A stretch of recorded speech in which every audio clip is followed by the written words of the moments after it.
నమస్కారం సాక్ష్యం న్యూస్ కి స్వాగతం. హెడ్లైన్ చూద్దాం. Telangana super game changer regional ring road 2 భాగాలుగా ప్రాజెక్ట్. కేంద్ర ప్రభుత్వం కీలక అప్డేట్.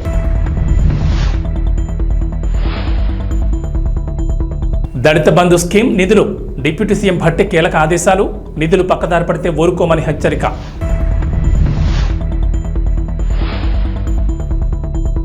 రేపు కలెక్టర్లతో సదస్సు. సీఎం చంద్రబాబు కీలక నిర్ణయం. తెలంగాణను వేడని వానలు. ఈరోజు పలు జిల్లాల్లో వర్షాలు. Telangana super game changer regional ring road project అని ప్రభుత్వ పెద్దలు చెప్తున్నారు. ప్రస్తుతం ఉన్న outer ring road game changer అయితే సగం తెలంగాణను అభివృద్ధి చేసే regional ring road super game changer అని అంటున్నారు. 2 భాగాలుగా ఈ ప్రాజెక్టును పట్టాలెక్కిస్తున్నారు. ఉత్తర భాగానికి ఇప్పటికే జాతీయ నెంబర్ను కేటాయించారు. మొత్తం 350 కిలోమీటర్ల మేర నిర్మించి తలపెట్టిన ఈ ప్రాజెక్టు ఉత్తర భాగం 161.59 కిలోమీటర్లు నిర్మించనున్నారు. రెండో దశలో దక్షిణ భాగం రహదారిని 189.20 కిలోమీటర్ల మేర నిర్మించనున్నారు. అయితే RRR నిర్మాణం కోసం త్రైపాక్షిక ఒప్పంద పత్రాల రూపకల్పన కసరత్తు తాజాగా మొదలైంది. గతంలో ఉత్తర భాగం కోసం త్రైపాక్షిక ఒప్పందాన్ని అధికారులు సిద్ధం చేశారు. అయితే తాజా పరిణామాల నేపథ్యంలో ఉత్తర దక్షిణ భాగాలు కలిపి ఒకే ఒప్పందం చేసుకునేందుకు వీలుగా కేంద్ర రహదారుల శాఖ అధికారులు సమాయత్తమవుతున్నారు. 2 భాగాలకు కలిపి ఒప్పంద పత్రాలను రూపొందించే క్రమంలో రెండో భాగమైన దక్షిణ భాగంపై క్షేత్రస్థాయి పరిశీలన చేయాలని కేంద్ర మంత్రిత్వ శాఖ తెలంగాణలోని జాతీయ రహదారుల సంస్థ అధికారులను కోరినట్లు తెలిసింది. గతంతో పోలిస్తే దక్షిణ భాగం విస్తీర్ణం కాస్త పెరిగింది. అయితే ఈ మార్గానికి అధికారికంగా అలైన్మెంట్ ఇంకా ఖరారు చేయలేదు. షెడ్యూల్డ్ కులాల కమ్యూనిటీకి చెందిన కుటుంబాల ఆర్థిక అభివృద్ధి కోసం గత బీఆర్ఎస్ ప్రభుత్వం దళిత బంధు పథకం అమలు చేసిన సంగతి తెలిసిందే. ఈ పథకం కింద అర్హులైన ఎస్సీ కుటుంబాలకు వారి సొంత వ్యాపారాలు నిర్వహించుకుని ఆర్థికంగా నిలదొక్కునేందుకు గాను 10 లక్షల ఆర్థిక సహాయం అందించింది. వారు చిన్న వ్యవహారాలు, వ్యవస్థాపక వెంచర్లు ప్రారంభించడానికి ఒక్కో కుటుంబానికి 10 లక్షల చొప్పున గ్రాంట్ రూపంలో అందించారు. ఆదాయ ఉత్పత్తి పథకాలను స్థాపించడానికి 100% గ్రాంట్ సబ్సిడీగా అర్హులైన ఎస్సీ కుటుంబాలకు 10 లక్షలు వన్ టైం పెట్టుబడిగా అందించారు. అయితే ఈ పథకం అమల్లో అనేక అవకతవకలు జరిగాయని ప్రస్తుత కాంగ్రెస్ ప్రభుత్వం ఆరోపిస్తోంది. ఎమ్మెల్యేలు, బీఆర్ఎస్ పార్టీ పెద్ద లీడర్లు కుమ్మక్కై నిధులను పక్కదారి పట్టించారనే విమర్శలు ఉన్నాయి. ఈ నేపథ్యంలో డిప్యూటీ సీఎం భట్టి విక్రమార్క కీలక ఆదేశాలు జారీ చేశారు. దళిత బంధు పథకం నిధులు దారి మళ్లితే ఊరుకునేది లేదని స్పష్టం చేశారు. ఖమ్మం జిల్లా చింతకాని మండల కేంద్రంలో దళిత బంధు అమలుపై అధికారులతో ఆయన సమీక్ష నిర్వహించారు. వారం రోజులుగా దారి మళ్లిన నిధులను తిరిగి లబ్ధిదారులకు అప్పగించాలని అధికారులకు కీలక ఆదేశాలు జారీ చేశారు. రైతు భరోసా గత ప్రభుత్వం అమలు చేసిన రైతు బంధు పథకం కింద 5 సంవత్సరాల్లో 80,440 కోట్ల రూపాయలు ఖర్చు చేసింది. దీనిలో అధిక శాతం లబ్ధి అనర్హులకి, సాగులో లేని భూమి యజమానులకి, రియల్ ఎస్టేట్ వ్యాపారులకి అందటం వల్ల నిధులు భారీగా దుర్వినియోగం అయ్యాయి.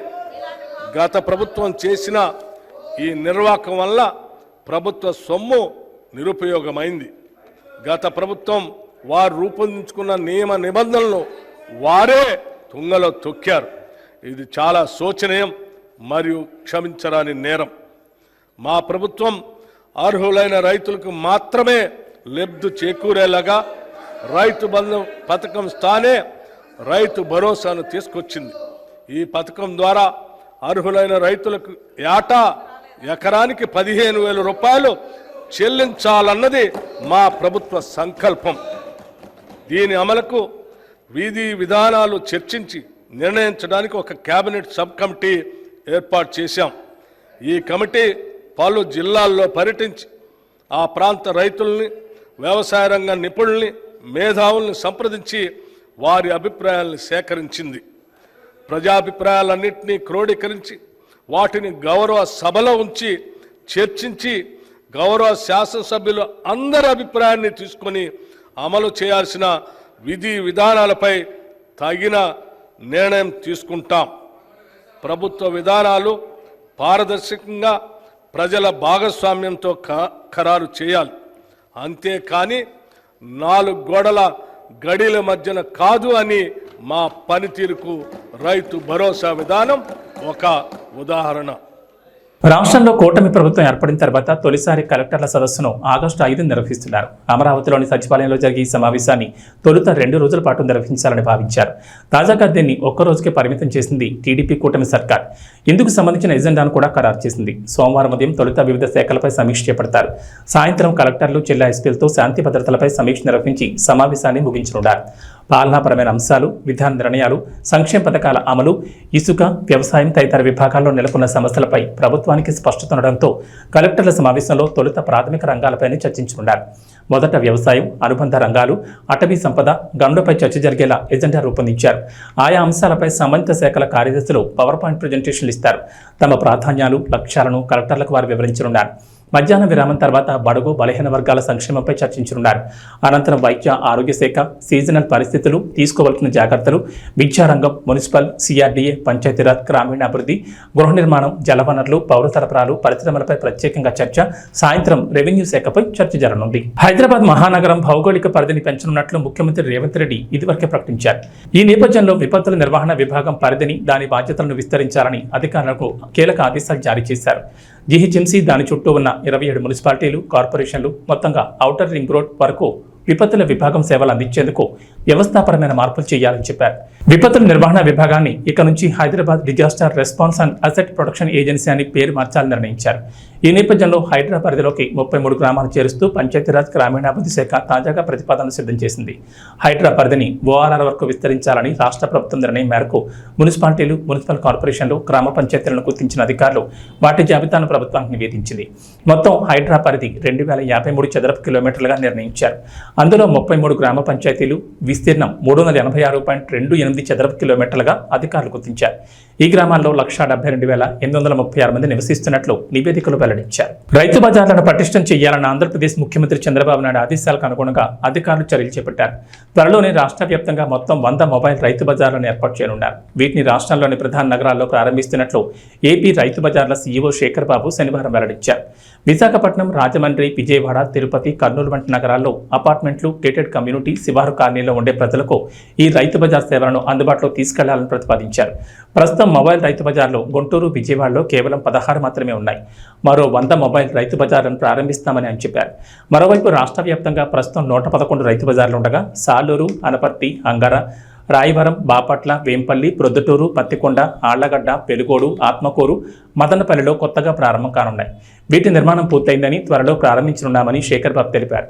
అలాగే ప్రతి మున్సిపల్ కేంద్రంలో రైతు బజార్ ఏర్పాటుకు ప్రతిపాదన ఉందని చెప్పారు. కానీ ప్రస్తుతం 98 మున్సిపాలిటీల్లోని 74 చోట్లే రైతు బజార్లు ఉన్నాయని వివరించారు. స్వాతంత్ర దినోత్సవం సందర్భంగా ఏపీ ప్రజలకు ప్రభుత్వం 3 శుభవార్తలు చెప్పనున్నట్లు తెలుస్తోంది. ఎన్నికల ప్రచారంలో భాగంగా సూపర్ 6 పేరిట 6 హామీలు ఇచ్చిన టీడీపీ కూటమి అధికారంలోకి వచ్చిన తర్వాత వాటి అమలుపై ఫోకస్ పెట్టింది. ఈ క్రమంలోనే ఆగస్టు 15 నుంచి 3 పథకాలను ఏపీ ప్రభుత్వం అమలు చేయనున్నట్లు ప్రచారం జరుగుతోంది. మహిళలకు ఉచిత బస్సు ప్రయాణం, తల్లికి వందనం పథకం, అన్నా క్యాంటీన్లను ఆగస్టు 15 నుంచి ప్రారంభించనున్నట్లు తెలుస్తోంది. అయితే అన్నా క్యాంటీన్ల ఏర్పాటుపై ఇప్పటికే స్పష్టత ఉంది. ఆగస్టు 15 నుంచి 100 అన్నా క్యాంటీన్లు ప్రారంభిస్తామని ఏపీ ప్రభుత్వం ఇప్పటికే ప్రకటించింది. ఈ క్రమంలోనే ఏర్పాట్లు కూడా జరుగుతున్నాయి. ఇక వీటితో పాటుగా తల్లికి వందనం, ఆర్టీసీ బస్సుల్లో మహిళలకు ఉచిత ప్రయాణం హామీలను కూడా అమలు చేస్తారంటూ వార్తలు వస్తున్నాయి. గత కొన్ని రోజులుగా వివిధ శాఖలపై వరుసగా సమీక్షలు జరుపుతున్న ఏపీ సీఎం చంద్రబాబు నాయుడు ఈ పథకాల అమలుపైన దృష్టి పెట్టినట్టు తెలుస్తోంది. మహిళలకు ఉచిత బస్సు ప్రయాణం హామీ అమలుపై ఇప్పటికే ఎంత ఖర్చు అవుతుందనే దానిపై అధికారులు లెక్కలు తయారు చేశారు. ప్రతి నెల 250 కోట్ల వరకు భారం పడొచ్చని అంచనాకొచ్చారు. ఇక పథకం అమలు చేసేందుకు పొరుగున ఉన్న కర్ణాటక, తెలంగాణ రాష్ట్రాల్లో అమలవుతున్న విధానాలను ప్రభుత్వం పరిశీలించనుంది. కాళహస్తిలోని ప్రభుత్వ ఆదేశాల మేరకు తల్లిపాల వారోత్సవాలను శ్రీకాళహస్తిలోని ఏరియా ఆసుపత్రి సూపరింటెండెంట్ విజయలక్ష్మి ఆధ్వర్యంలో ఏరియా ఆసుపత్రి నందు ఆసుపత్రి డాక్టర్లు తల్లిపాల యొక్క ప్రాముఖ్యతను, తల్లిపాలు బిడ్డకు రోగనిరోధక శక్తిని ఏ విధంగా కలిగిస్తుందో తెలియజేస్తూ గర్భిణులకు మరియు బాలింతలకు అవగాహన కార్యక్రమం నిర్వహించారు. ఈ కార్యక్రమంలో రోటరీ క్లబ్ ప్రెసిడెంట్ శైలజ మరియు సభ్యులు పాల్గొని గర్భిణులకు మరియు బాలింతలకు బ్రెడ్లు, పండ్లు, పాలు, చిన్నారులకు బట్టలు పంపిణీ చేశారు. రోటరీ క్లబ్ సభ్యులు మాట్లాడుతూ రోటరీ క్లబ్ సేవా కార్యక్రమాల్లో భాగంగా ప్రభుత్వం నిర్వహిస్తున్న తల్లిపాల వారోత్సవాలు పురస్కరించుకుని శ్రీకాళహస్తిలోని ప్రభుత్వ ఆసుపత్రి నందు గర్భిణులకు మరియు బాలింతలకు తమ వంతు సహాయంగా పాలు, పండ్లు, బ్రెడ్లు, చిన్నారులకు బట్టలు పంపిణీ చేశామని, తల్లిపాల యొక్క ఆవశ్యకత, తల్లిపాలు బిడ్డకు పట్టిస్తే ఎటువంటి లాభాలు చేకూరుతాయో తల్లులకు అవగాహన కల్పించామని తెలిపారు.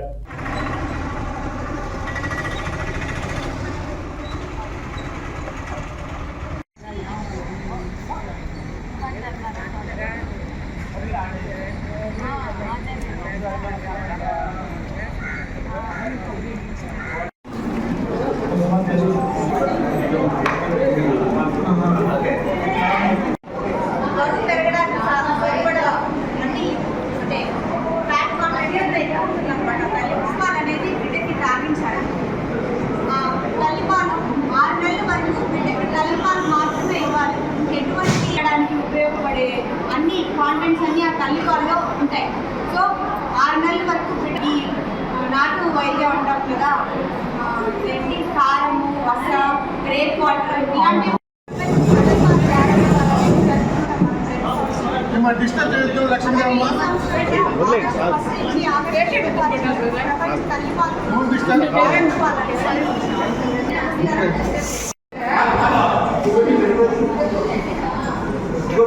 అనకాపల్లి జిల్లా చీడికాడ రావికవతం ప్రాంతాల్లో భారీగా గంజాయిని పట్టుకున్నారు. సుమారు 12 లక్షల విలువ చేసే 250 కేజీల గంజాయిని స్వాధీనం చేసుకున్నారు. గాంజా పాటుగా మనం మొత్తం అనకాపల్లి డిస్ట్రిక్ట్లో కూడా గాంజా మీద నిఘా పెంచడం జరిగింది. సో ఈ ఎఫర్ట్స్ రిజల్ట్గా నిన్న మనకి 2 మేజర్ క్యాచెస్ అయినాయి. చీడికాడ పోలీస్ స్టేషన్ లిమిట్స్లో ఒక 150 కేజీస్ గాంజా పట్టుకున్నాము. అట్లాగే రావికంతం పోలీస్ స్టేషన్ లిమిట్స్లో 96 కేజీస్ గాంజా ట్రాన్స్పోర్ట్ చేస్తూ పట్టుకుంటాం జరిగింది. చీడికాడలో పట్టుకున్న కేసులో 4 అక్యూజ్ని ఆల్రెడీ అరెస్ట్ చేశాము. ఇంకా 2 అబ్స్కాండింగ్ అక్యూజ్ పేర్లు కూడా ఉన్నాయి, వాళ్ళని కూడా తొందరలోనే అరెస్ట్ చేస్తాం. అట్లాగే రావికంఠం కేసులో కూడా అక్యూజ్ని అరెస్ట్ చేస్తాం జరిగింది. దాంట్లో కూడా లింకేజెస్ మనం ఎస్టాబ్లిష్ చేశాము. ఈ చీడికాడ కేసులో అక్యూజ్ అందరూ కూడా ఏఎస్ఆర్ డిస్ట్రిక్ట్కి సంబంధించిన వాళ్ళు, 3 పాడేరు మండలం నుంచి ఉన్నారు, ఒకళ్ళేమో హుకుంపేట మండలం వాళ్ళు. ఇక్కడ రావికంఠంలో కట్టిన కేసులో కృష్ణా డిస్ట్రిక్ట్కి సంబంధించిన అక్యూజ్ని అరెస్ట్ చేయడం జరిగింది. మన డిస్ట్రిక్ట్లో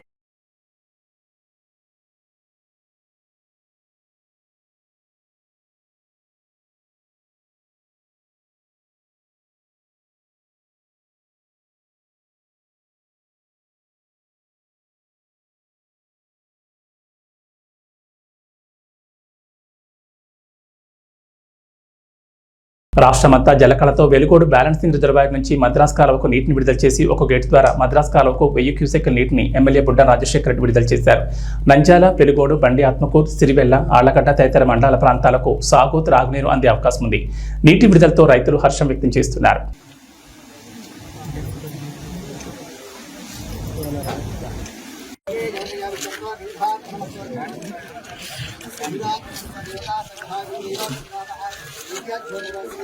పక్కకు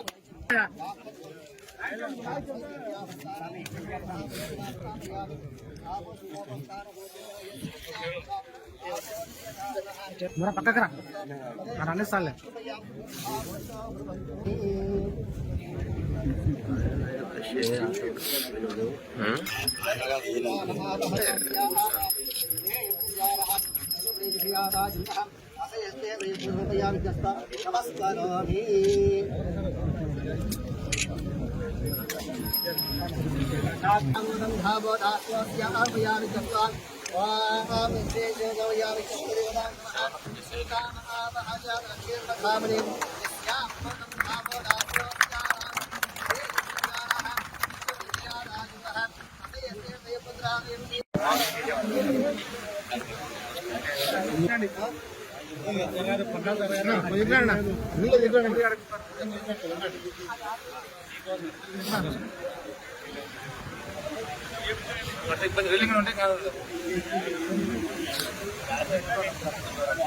ముందర వాడుకో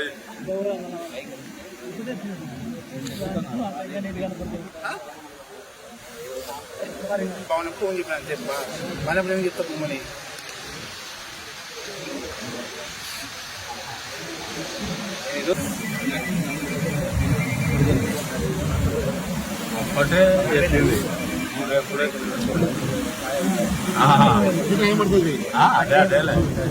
మా ప్రభుత్వం హయాంలో వాలంటీర్ వ్యవస్థ ఉందని మాజీ ఎంపీ మార్కాని భారత్ అన్నారు. వరదలు వంటి విపత్తులు వచ్చినప్పుడు వాళ్ళు చకచకా తమ పరిధిలో ఉన్న కుటుంబాలను శిబిరాలకు చేర్చడంలోనూ సహాయక చర్యలు అందించడంలోనూ ముందుండేవారని చంద్రబాబు వాలంటీర్లను కొనసాగిస్తానని, వారి జీతం 10,000 పెంచుతానని హామీ ఇచ్చి ఇప్పుడు వాలంటీర్లను పూర్తిగా పక్కన పెట్టేశారని అన్నారు. మరి గతంలో వాలంటీర్ సిస్టమ్ ఉండేది.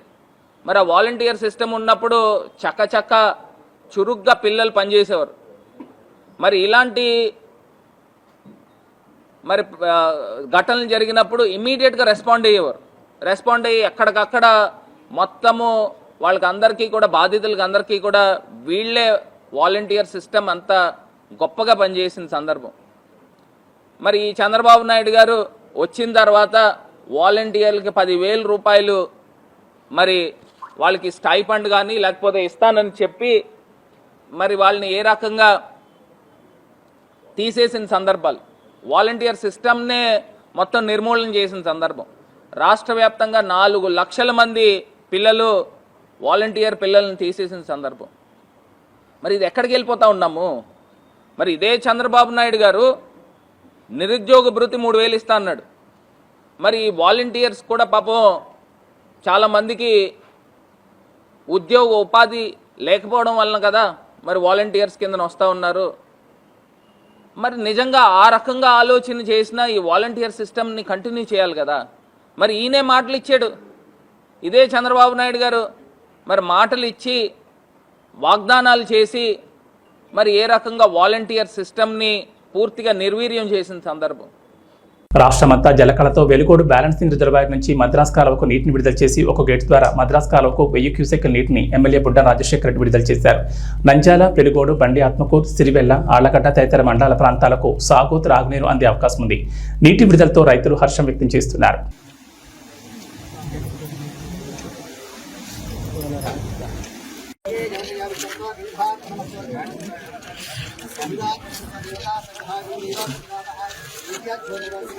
పక్కకు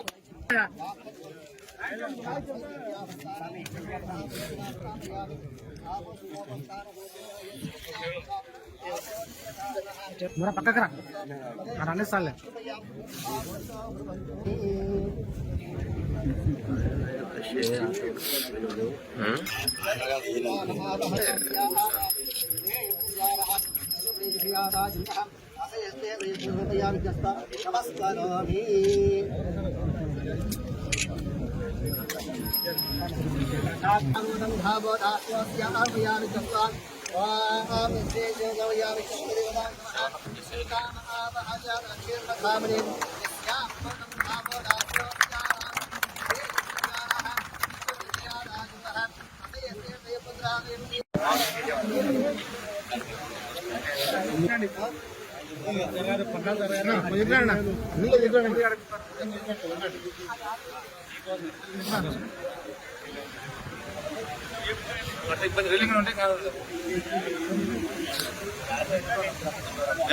ముందర పోయి వాడుకో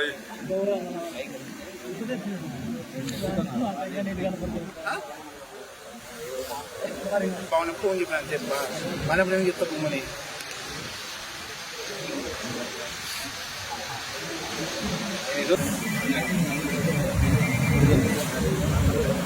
ఒక్కటే చెప్పింది అదేలే. టాలీవుడ్ లో ది బెస్ట్ డాన్సర్ ఎవరు అంటే రామ్ చరణ్, జూనియర్ ఎన్టీఆర్, అల్లు అర్జున్ అంటూ చాలా మంది ఆన్సర్ ఇస్తారు. కానీ గ్రేస్లో స్టైల్లో మాత్రం ఆల్ టైమ్ గ్రేటెస్ట్ ఎవరు అంటే మెగాస్టార్ చిరంజీవి అని చెప్పక తప్పదు. ఎందుకంటే చిరు అలా స్టెప్ వేస్తే ఫ్యాన్స్కి ఇలా పూనకాలు రాక తప్పదు.